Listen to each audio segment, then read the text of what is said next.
Ondas del Misterio presenta.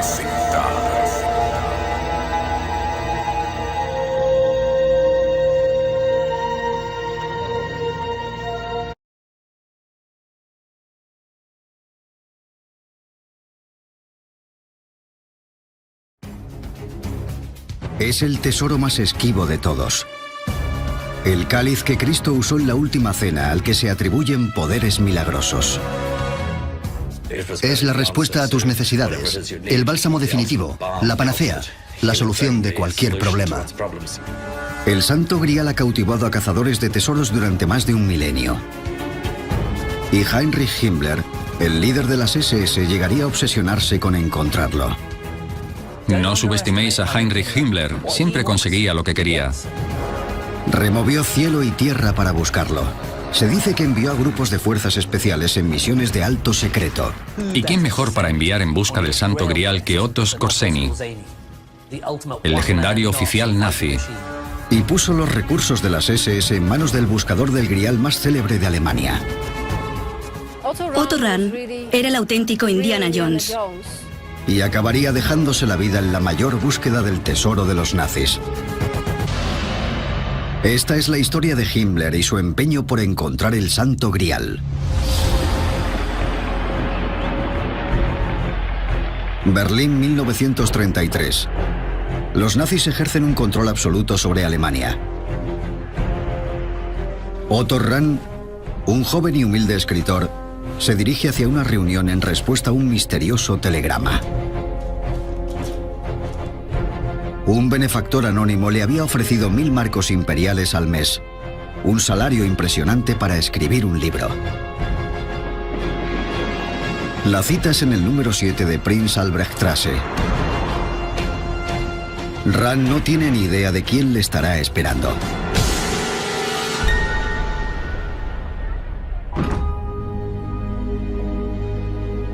Y cuando entró se encontró nada menos que con el mismísimo Heinrich Himmler.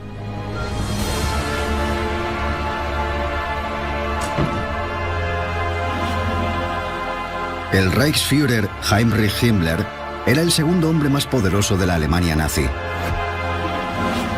solo superado por Adolf Hitler. Himmler era el comandante en jefe de las SS, una aterradora organización paramilitar que controlaba gran parte del Estado nazi. Le encomendó a Rahn una misión extraordinaria y casi increíble: encontrar el Santo Grial.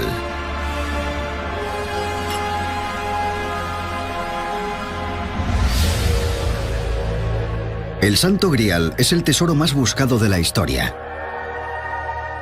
El Santo Grial es la copa de la última cena, el cáliz que supuestamente usó Jesucristo para celebrar la primera comunión. Se cree que ese mismo cáliz fue utilizado por uno de sus discípulos, José de Arimatea, para recoger la sangre de Cristo mientras estaba clavado en la cruz. Pero según otras leyendas es todavía más antiguo y fue usado por Abraham, el patriarca del pueblo judío. Otros afirman que es la copa de Abraham. Parece ser que formaba parte del tesoro sagrado de los judíos y que lo transportaban junto al Arca de la Alianza. A lo largo de los años, la leyenda del Santo Grial ha ido aumentando y cambiando. Se ha llegado a decir que era una piedra o una bandeja, pero normalmente suele ser un cáliz. Sea lo que sea, todas las leyendas coinciden en que el Grial ostenta poderes milagrosos. Y se supone que concede a su poseedor la vida eterna.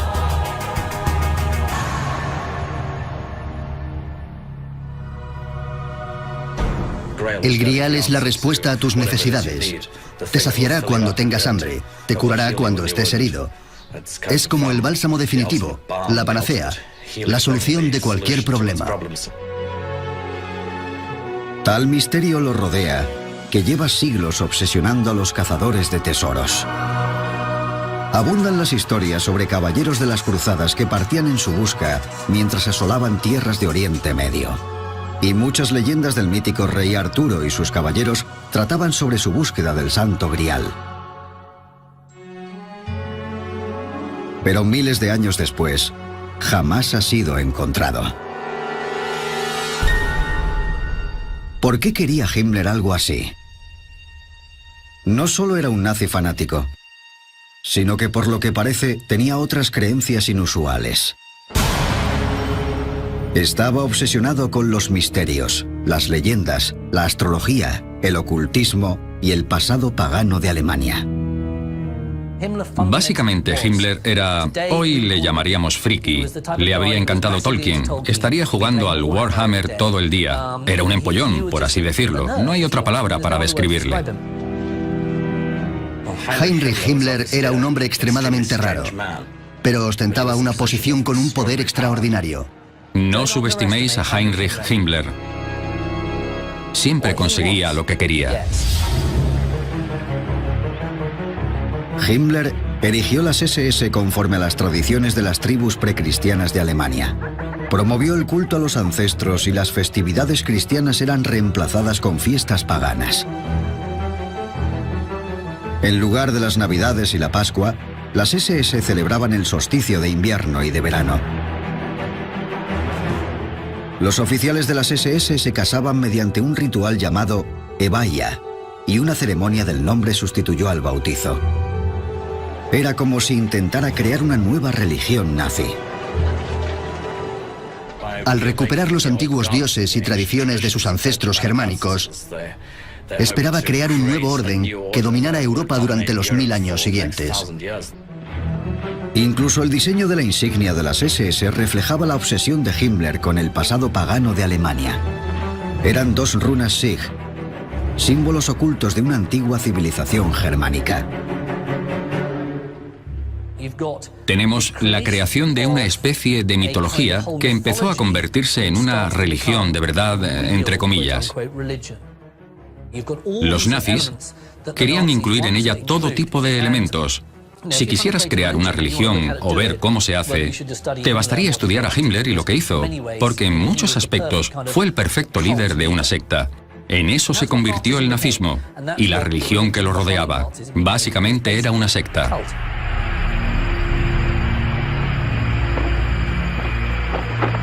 La obsesión de Himmler con el misticismo le llevó a centrarse en una de las mayores leyendas que existen, la del Santo Grial. Eligió el castillo de Babelsberg, al norte de Alemania, como cuartel general. Instaló una tabla redonda y una cámara de rituales en el sótano de una torre orientada al norte. Nombró las habitaciones en honor al rey Arturo y al Santo Grial. Este sería el Camelot de Himmler. Un castillo para su nueva orden de caballería.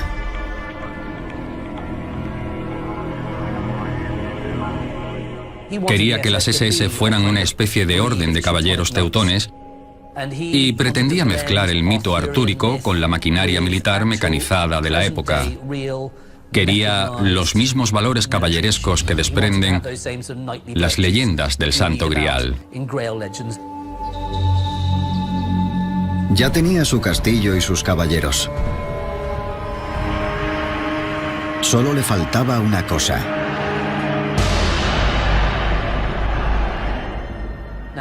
¿Y qué mejor para su castillo artúrico que el mismísimo Santo Grial? Por eso Himmler convocó a Rahn, porque era el mayor experto de Alemania en el Santo Grial.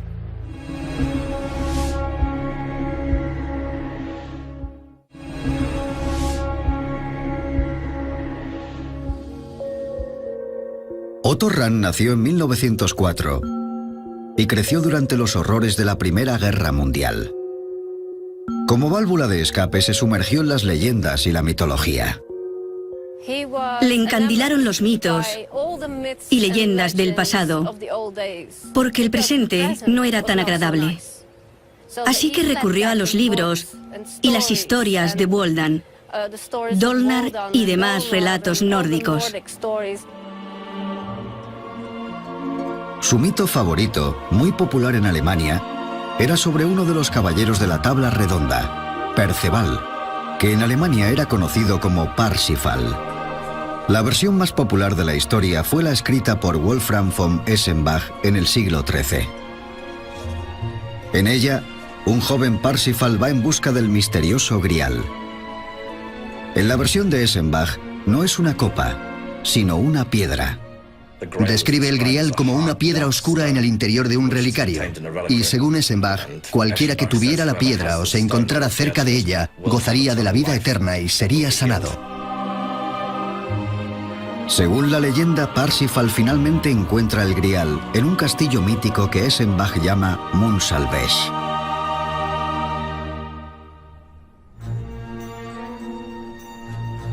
A Ran le cautivó el relato. Creía que Munsalvesh era un lugar real y que el Parsifal de la historia existió de verdad. Estaba convencido de que estudiándolo podría localizar el castillo. Y si podía dar con Munsalvesh, entonces podría encontrar el Grial.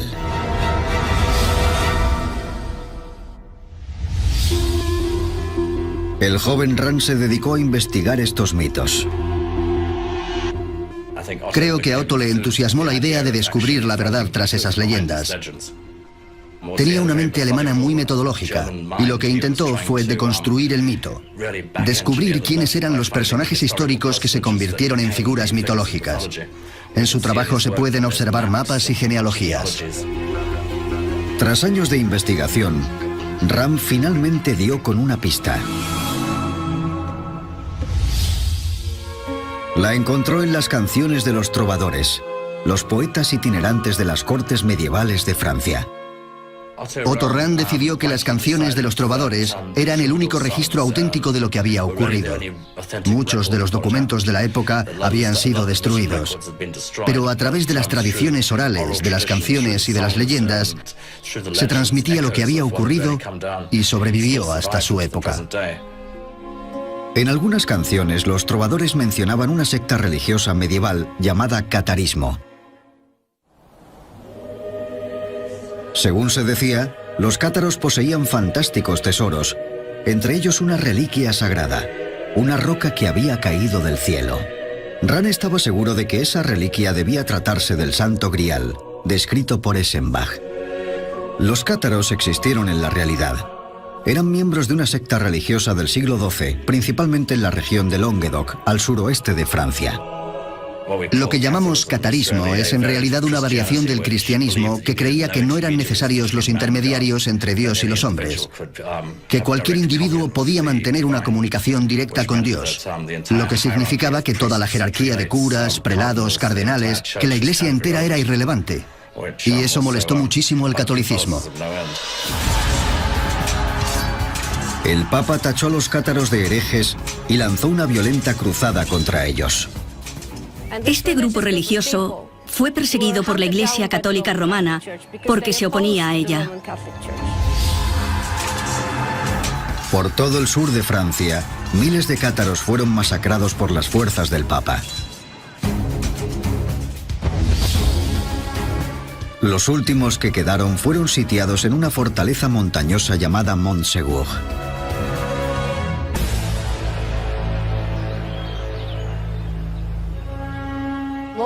Montsegur fue el último bastión de los cátaros en 1244.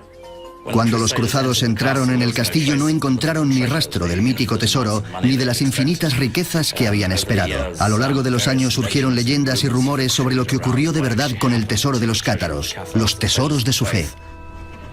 Ran descubrió historias locales, según las cuales los cátaros habían conseguido sacar a escondidas los tesoros antes de la rendición del castillo.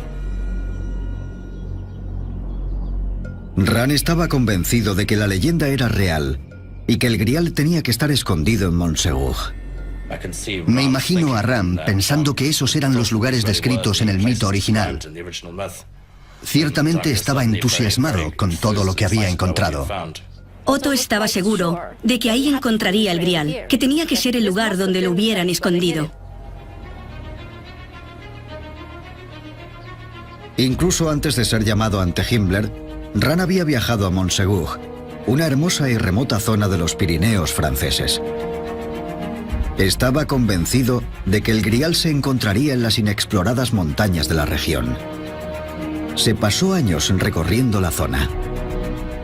Ninguno de esos lugares aparecía en los mapas en aquella época.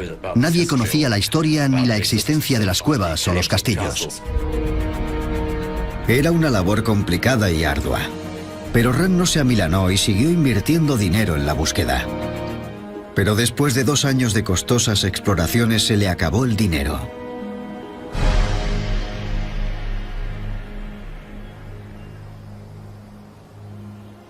Otto se fue de Francia bastante desanimado. Fue incapaz de saldar su deuda con el hotel en el que se había instalado y de pagar el sueldo a sus empleados. De hecho, se tomaron medidas legales contra él.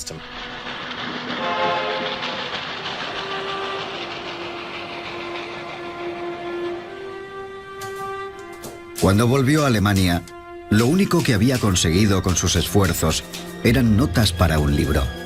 Pero aunque Rand no lo supiera, una copia de su libro llegó a manos del único hombre en Alemania que tenía tanto los recursos como la voluntad para relanzar su expedición: Heinrich Himmler.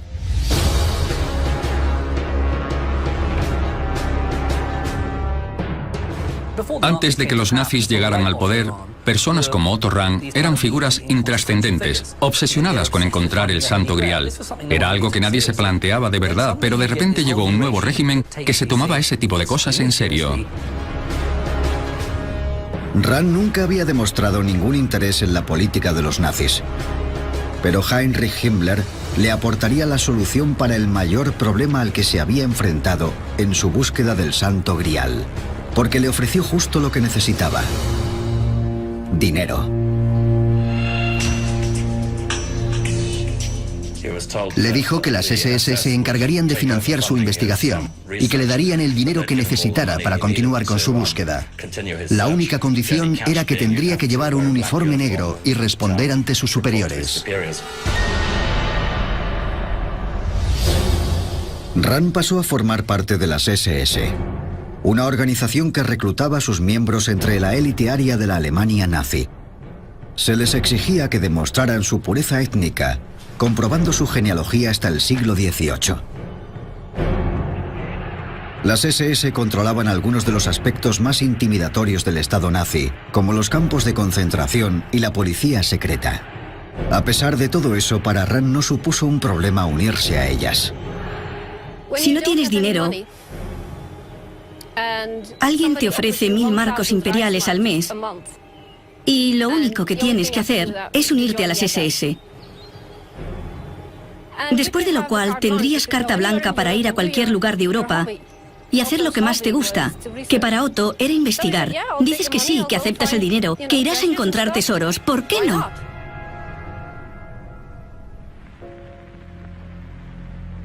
En 1936, a las órdenes de Himmler, el Untersturmführer Rand se unió a uno de los grupos más peculiares de las SS. Una unidad compuesta enteramente por académicos. Se llamaba Ananava. Si quieres un clásico ejemplo de cómo los nazis manipulaban el intelectualismo y el comportamiento académico, no hay más que echar un vistazo a la Ananava. Era una institución creada por Himmler para investigar el, entre comillas, linaje germánico, para averiguar cómo construir una mitología de la raza aria y la cultura germánica. Himmler creía que la alemana era una raza superior y que su nobleza y pureza los separaba del resto. La tarea de Ananava era hallar pruebas intelectuales que sostuvieran su teoría. La Ananava es el proyecto personal de Himmler, con sus académicos, sus científicos, sus historiadores y arqueólogos, y tienen un único objetivo: demostrar que Himmler tiene razón. Por desgracia, no podría estar más equivocado. Como académico, formar parte de la Ananava era el equivalente a vender tu alma, porque para ser miembro te pedían que demostraras cosas que no eran ciertas. Por ejemplo, Himmler incluso quiso que la Ananava demostrara que Jesús no era judío.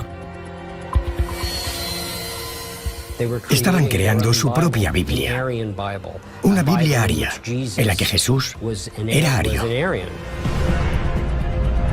La Ananaba sostenía que Jesús formaba parte de un grupo tribal que no era semita, sino ario. Resulta difícil creer que se pudiera sacar el judaísmo de la Biblia, pero eso pretendían hacer los nazis, y de hecho lo hicieron. Crearon una Biblia aria. Aunque pueda parecer ridículo, el trabajo de la Ananaba no era inofensivo. Hay que tener mucho cuidado de no menospreciar a la Ananaba como un puñado de raritos inofensivos. No, esta gente estaba dispuesta a trastocar sus propios conocimientos, su excelencia académica, para justificar algo que más tarde se usaría para asesinar a la gente.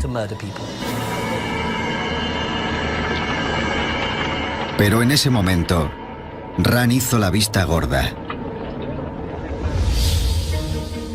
Y a cambio, recibió una generosa financiación para su búsqueda del Santo Grial.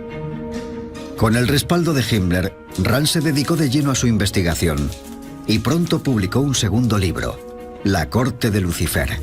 Se basaba en sus exploraciones de las cuevas de Montsegur, donde estaba seguro de que los cátaros habían escondido el Santo Grial. Himmler quedó impresionado con el progreso de Rand. Siguiendo la orden del Reichsführer, 5.000 copias del libro de Rand, forradas con el mejor de los cueros, se distribuyeron entre la élite nazi. Los libros de Otto, el primero sobre la cruzada contra el Grial y la secuela de la Corte de Lucifer, se convirtieron rápidamente en lectura obligatoria para ciertos niveles dentro de las SS. Si alcanzabas cierto rango, se te exigía que leyeras a Rand, y apuesto a que muchos echaron pestes por tener que tragarse ese material. Con el apoyo de Himmler, Rand ascendió de rango en las SS, aunque no era el oficial prototípico. Era un erudito, un académico, un escritor y un poeta, no un guerrero.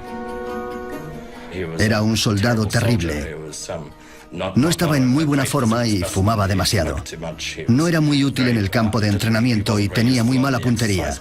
Aún así, rápidamente le promocionaron y acabó siendo un Obergruppenführer. Pero su nuevo poder y riqueza le costaron su integridad.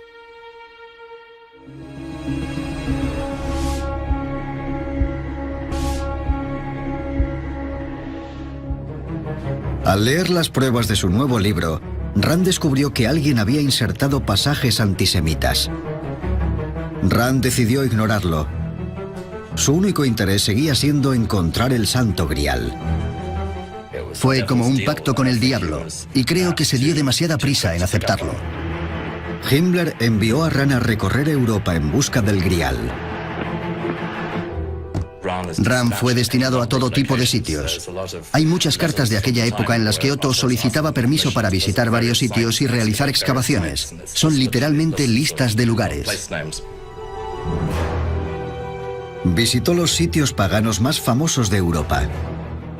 Realizó excavaciones en monumentos precristianos de todo el continente, incluida la Extersteine, un complejo megalítico al noroeste de Alemania que las tribus germánicas habían venerado durante siglos. Himmler llegó a mandar a Rand hasta Islandia, encabezando una expedición de las SS en busca del Santo Grial.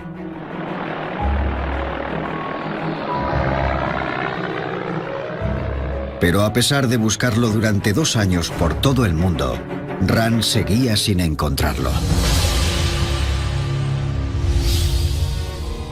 El hecho de no poder localizar el Grial físicamente le puso muy nervioso, porque no podía complacer a Himmler del modo que él quería. De repente Rand tuvo claro el peligro que corría si no encontraba el Grial. Creo que se dio cuenta de que tenía los días contados. Empezó a beber y a fumar cada vez más.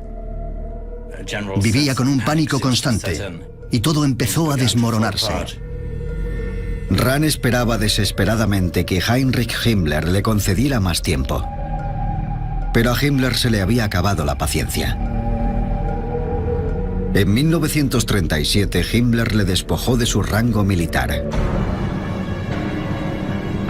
Rand fue enviado como guardia a los famosos campos de concentración de Dachau y Buchenwald.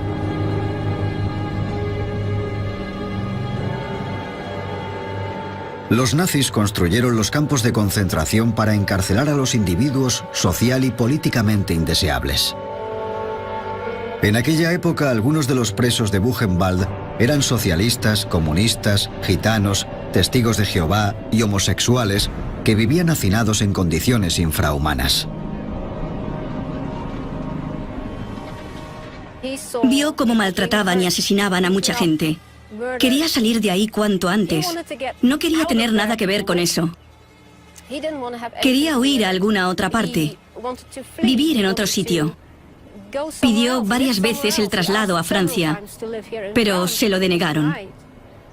No quería formar parte de la Alemania en que se había convertido su país. En una carta escribió: Siento mucha pena por mi país.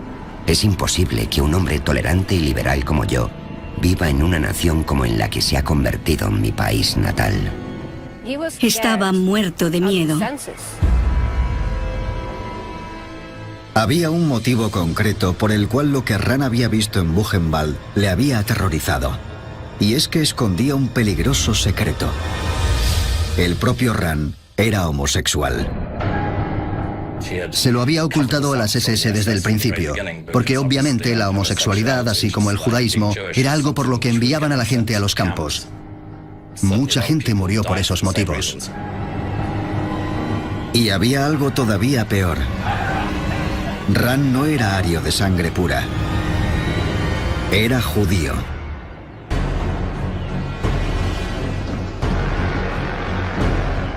Sus raíces eran judías por parte de su madre, Clara, algo que había logrado esconder durante un largo periodo de tiempo. Como miembro de las SS, Rand debía demostrar que sus antepasados eran de la raza aria, algo que había estado evitando hacer deliberadamente. También está la cuestión de su Annenpass, un certificado de pureza racial que tenía que rellenar, pero nunca envió. El Annenpass requería 4 generaciones de antepasados de linaje germánico. Si Rand hubiera enviado el suyo, habría sido el equivalente a un suicidio. Él confiaba en que si hallaba el Santo Grial, a nadie le preocuparía su Annenpass. Pero fracasó en su búsqueda.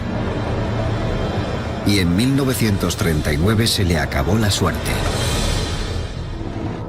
Se descubrió que sus padres, y en concreto su madre, eran judíos. Y era obvio que él era gay, como mucha gente había comunicado a sus superiores.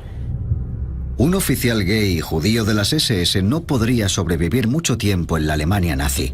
Eso, junto con su fracaso a la hora de encontrar el Grial, redujo considerablemente sus opciones. La posición de Rand dentro de las SS se volvió insostenible y debió darse cuenta de que quedarse sería un suicidio.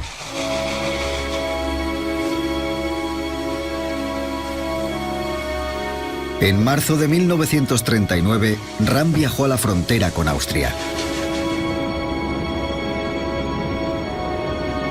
Se dirigió hacia los nevados Alpes, donde en invierno las temperaturas son inferiores a 0. Rand llevaba consigo solo una botella de whisky y unos somníferos.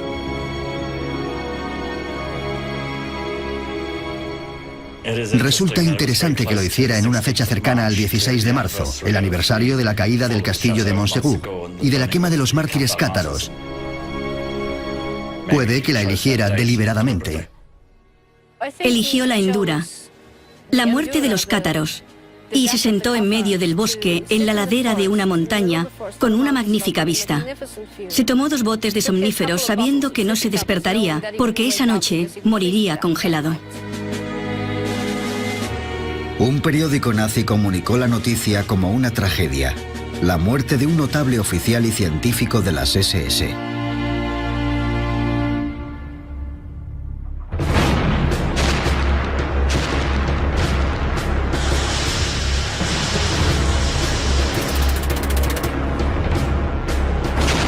En 1939 se declaró la guerra en Europa.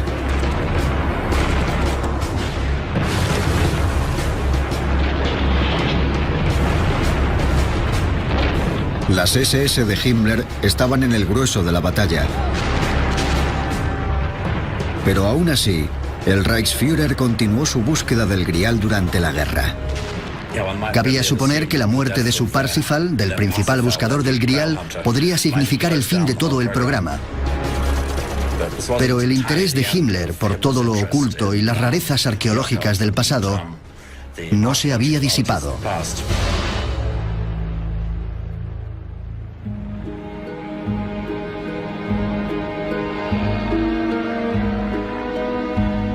En 1940, Himmler visitó Barcelona mientras Hitler se reunía con Franco en Hendaya para convencerle de que España participara en la guerra.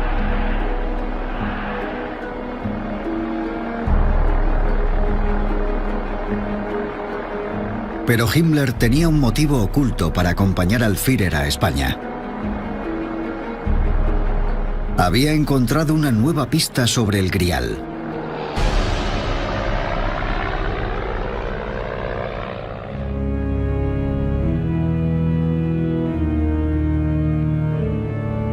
Esta pista llevó a Himmler hasta la abadía de Montserrat, a 1 hora de Barcelona.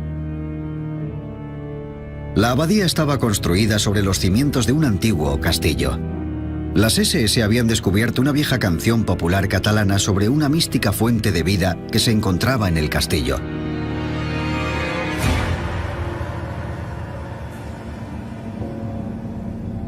Himmler creía que el castillo del Grial podría no haber sido Montségur, en Francia, sino Montserrat, en España. Himmler ordenó al único monje de la abadía que hablaba alemán, Andreu Ripoll Noble, que le ayudara en su búsqueda. Pero si el monje sabía algo, decidió no contárselo a Himmler, y el Reichsführer se marchó de España con las manos vacías. Sin embargo, parece que la búsqueda no terminó ahí. La siguiente fase de la historia fue relatada por un escritor estadounidense, Howard Buchner, en 1991.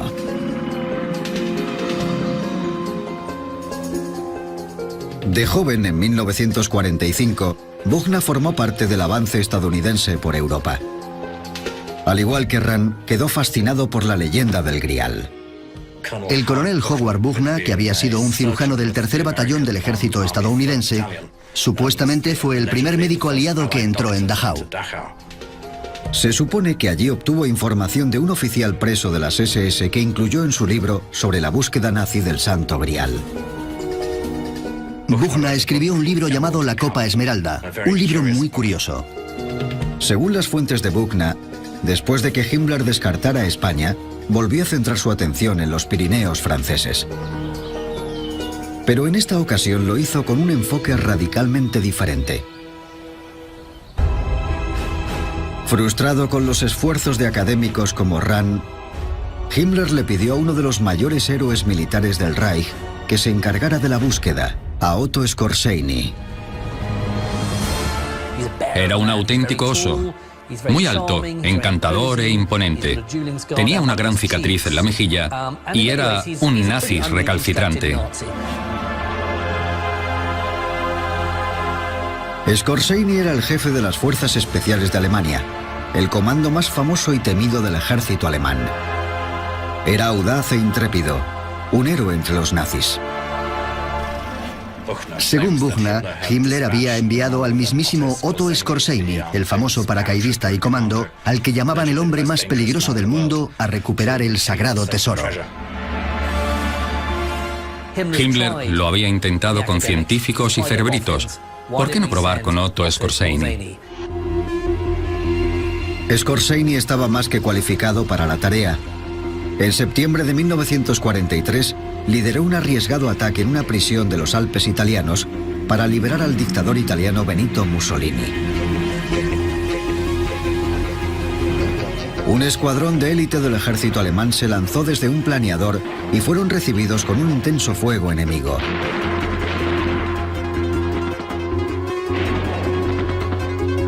Pero Skorzeny aseguró el éxito de la misión y su propia gloria al sacar de allí a Mussolini con vida. En muchos aspectos, es el representante definitivo de la maquinaria de lucha nazi. ¿Quién mejor para encontrar el Grial que Otto Skorzeny?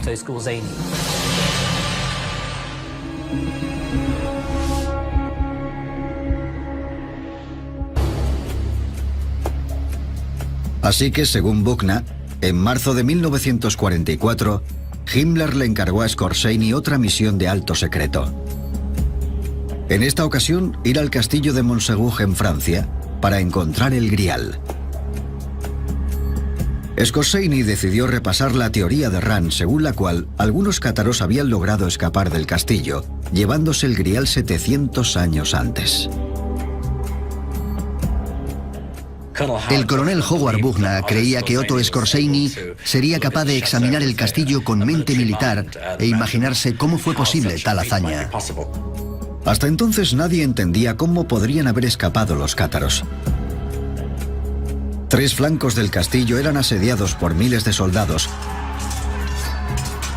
y el que quedaba daba a un precipicio insalvable. Pero al estudiar el precipicio, Skorzeny tuvo una revelación. En uno de los lados del castillo hay un escarpado precipicio y obviamente todos pensaban que era imposible que el Grial no pudiera estar ahí escondido.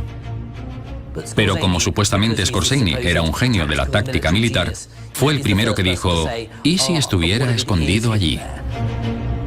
Skorzeny descubrió que usando cuerdas, los cátaros podrían haber descendido sin ser vistos por las paredes del castillo que daban al precipicio. Si estaba en lo cierto, habían estado buscando en el lado erróneo de la montaña. Skorzeny supuso que los cátaros habrían utilizado la ruta más improbable para escapar del castillo, es decir, el precipicio, y según cuenta Bugna, no tardó en encontrar su rastro en la base del precipicio.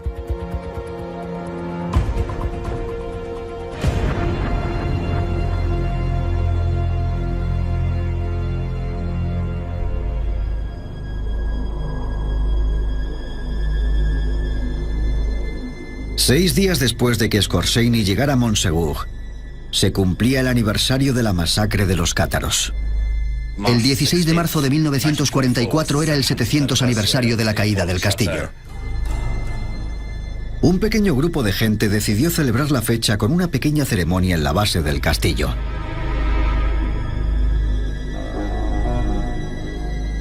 Entonces sucedió algo inesperado. Cuentan que estando reunidos en la montaña se leyó un poema y estaban rezando cuando un avión alemán sobrevoló sus cabezas. Era el 700 aniversario de la masacre de los cátaros y el avión dibujó una cruz cátara en el cielo.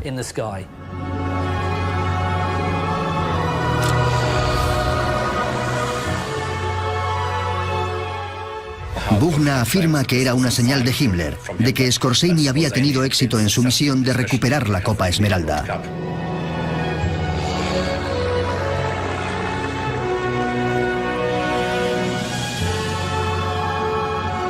¿Pero podría ser cierto? ¿Habría logrado triunfar Skorzeny donde los demás habían fracasado y habría encontrado el Grial?